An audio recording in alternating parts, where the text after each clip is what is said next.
Pierre-Antoine Courouble, c'est un moment important aujourd'hui, cette fondation, cette association. C'est une naissance d'une association. Dans mon parcours de militant associatif écolo, j'ai été amené à participer à beaucoup d'aventures associatives. Celle-là a un goût très particulier quand même. Pourquoi ? C'est quelque chose d'extraordinairement audacieux. Moi, personnellement, j'ai un certain vertige de vivre cette aventure parce que j'ai un peu des fois l'impression que la fiction rejoint la réalité.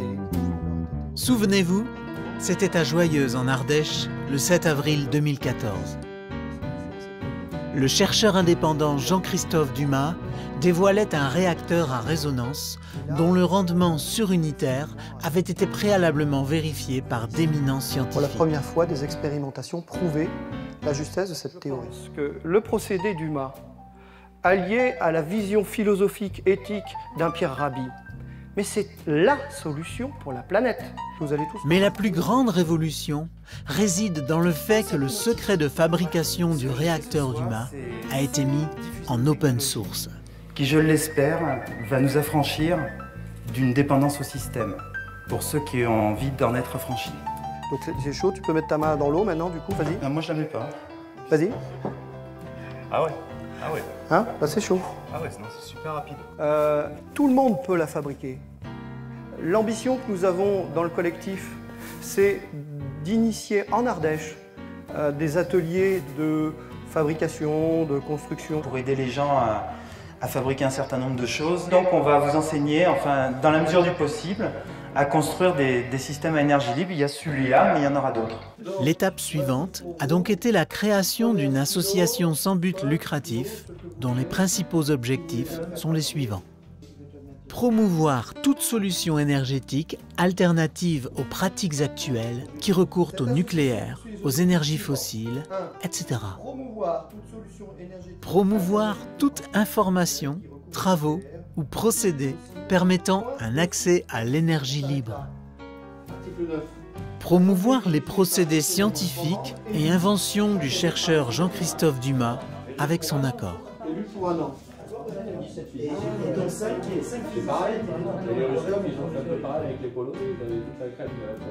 Les choses avancent rapidement.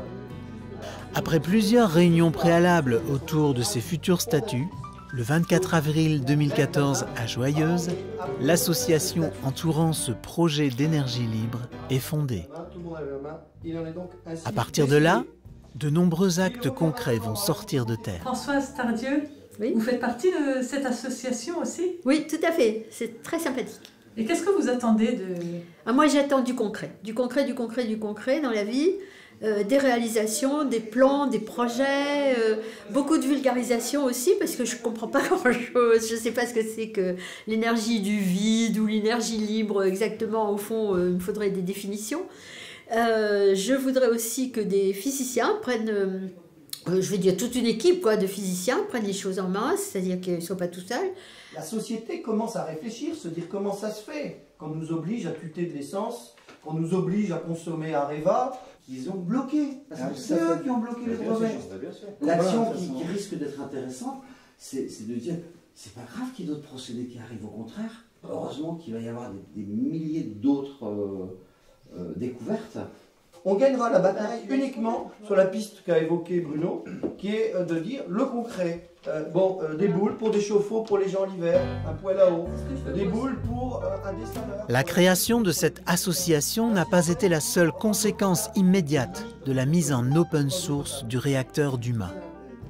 D'innombrables réactions positives ont rapidement inondé les sites internet, les pages Facebook, les blogs, avec des dizaines de milliers de vues, de réactions sympathiques, positives, encourageantes. Il est également à noter que plusieurs grands physiciens de renommée internationale ont pris contact avec Jean-Christophe Dumas des quatre coins de la planète pour le féliciter, lui accorder leur soutien et lui proposer une collaboration. Dans le 19-20, à la une de l'actualité en Rhône-Alpes, l'invention d'un Ardéchois qui, de l'avis des spécialistes, s'annonce révolutionnaire pour notre quotidien. À Vals-les-Bains, un chercheur indépendant a mis au point un petit réacteur à résonance qui produit plus d'énergie qu'il n'en consomme.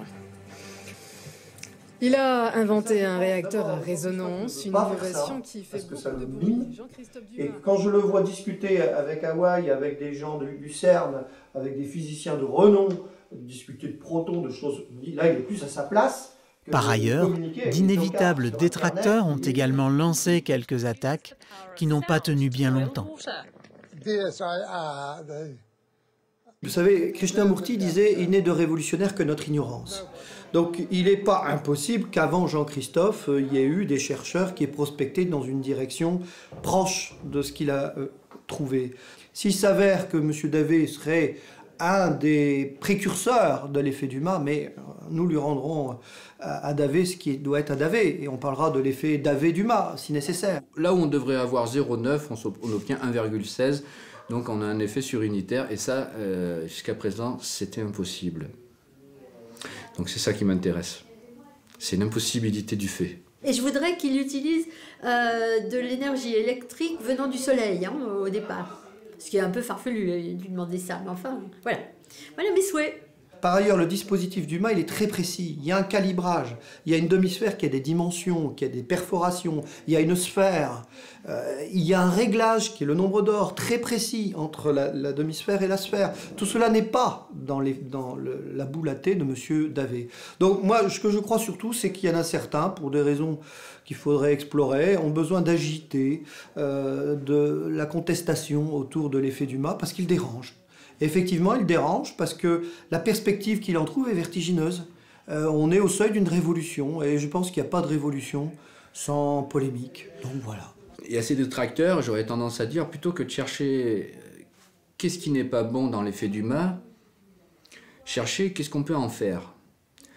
Et éventuellement, toujours ces détracteurs, si vraiment ils n'ont vraiment pas envie d'être positifs, c'est-à-dire d'essayer la boule de M. Dumas, de mesurer les effets calorifiques, de faire la différence entre les joules consommées et les joules produites, eh bien, moi, ces détracteurs, je leur dirais, écoutez, proposez-moi un système suréunitaire que vous offrez comme ça gratuitement, juste pour voir.